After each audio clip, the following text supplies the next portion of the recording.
Assalamualaikum warahmatullahi wabarakatuh. Perkenalkan, nama saya Diana Yosita dengan NPM 2013-024031, Prodi Pendidikan Biologi, Universitas Lampung. Di sini saya akan menjelaskan sedikit tentang perkembangan dan pertumbuhan pada tumbuhan. Yang pertama, pengertian pertumbuhan dan perkembangan. Pengertian pertumbuhan adalah proses pertambahan volume dan jumlah sel sehingga ukuran tubuh makhluk hidup tersebut bertambah besar. Pertumbuhan bersifat irreversibel, artinya tidak dapat balik dan dapat diukur. Sedangkan pengertian perkembangan adalah proses perubahan menuju kedewasaan melalui proses pertumbuhan dan diferensiasi. Perkembangan tidak dapat diukur. Selanjutnya adalah faktor yang mempengaruhi pertumbuhan dan perkembangan. Faktor tersebut dibagi menjadi dua. Yang pertama yaitu faktor luar, terdiri dari makanan, air, oksigen, cahaya, suhu, dan kelembapan. Yang kedua, faktor dari dalam, terdiri dari gen dan hormon. Faktor luar yang pertama adalah makanan atau nutrisi. Makanan merupakan bahan baku dan sumber energi dalam proses metabolisme tubuh. Kualitas dan kuantitas makanan akan mempengaruhi pertumbuhan dan perkembangan makhluk hidup. Karena sedang dalam masa pertumbuhan, kamu harus cukup makan makanan yang bergizi untuk mendukung pertumbuhan dan perkembangan tubuhmu. Zat gizi yang diperlukan manusia dan hewan adalah karbohidrat, protein, lemak, vitamin, dan mineral. Semua zat ini diperoleh dari makanan.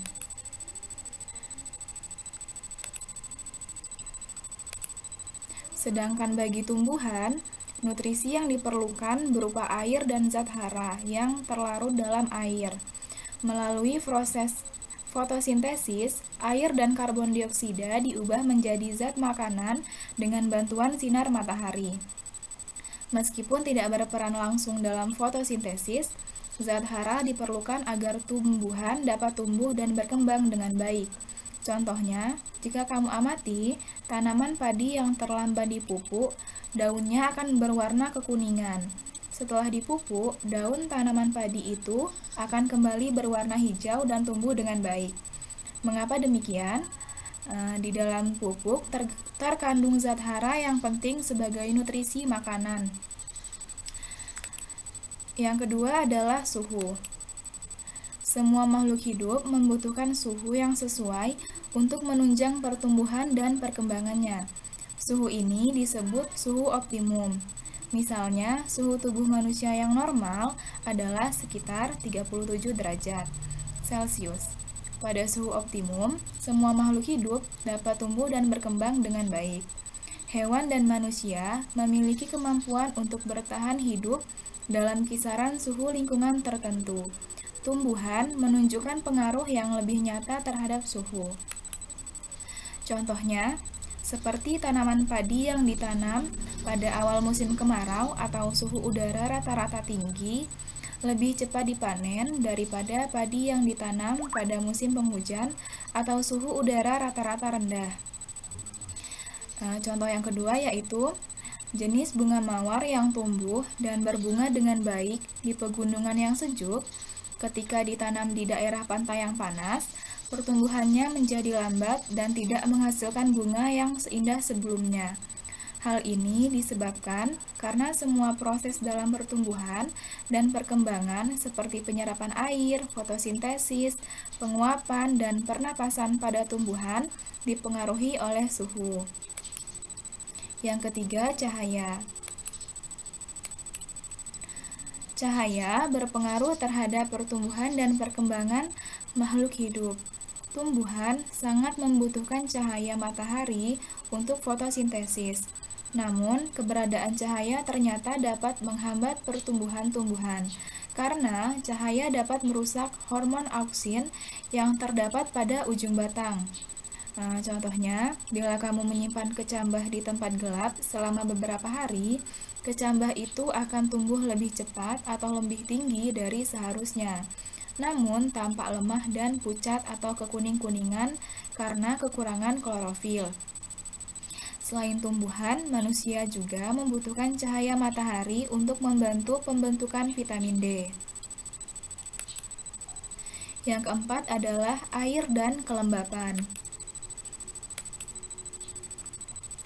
Air dan kelembapan merupakan faktor penting untuk pertumbuhan dan perkembangan.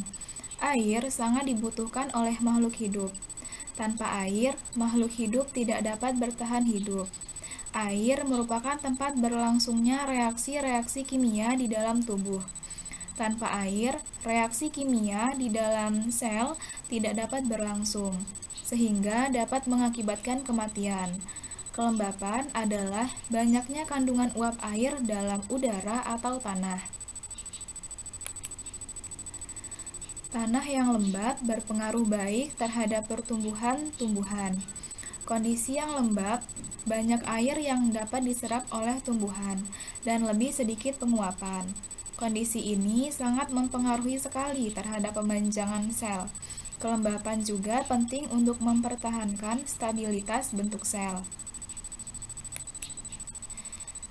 Yang kelima adalah tanah. Bagi tumbuhan, tanah berpengaruh terhadap pertumbuhan dan perkembangannya. Tumbuhan akan tumbuh dan berkembang dengan optimal bila kondisi tanah tempat hidupnya sesuai dengan kebutuhan nutrisi dan unsur hara. Kondisi tanah ditentukan oleh faktor lingkungan, misalnya suhu, kandungan mineral, dan air. Selanjutnya adalah faktor dalam. Faktor dalam terdiri dari gen dan hormon. Gen merupakan materi pembawa sifat yang diwariskan pada keturunan, sedangkan hormon berfungsi sebagai pengontrol kegiatan dalam tubuh. Selanjutnya adalah jenis dan fungsi hormon tumbuhan. Jenis dan fungsi hormon tumbuhan antara lain sebagai berikut. Yang pertama, hormon auksin. Hormon ini berfungsi merangsang pertumbuhan akar, batang, bunga, buah, perkecambahan, dan membengkokkan batang. Yang kedua, sitokinin. Hormon ini berfungsi merangsang pembelahan sel, pertumbuhan akar, tanah, bunga, buah, dan menghambat penuaan. Yang ketiga, hormon giberelin. Hormon ini berfungsi merangsang pertumbuhan daun, bunga, buah, pemanjangan batang, serta perkecambahan biji dan tunas.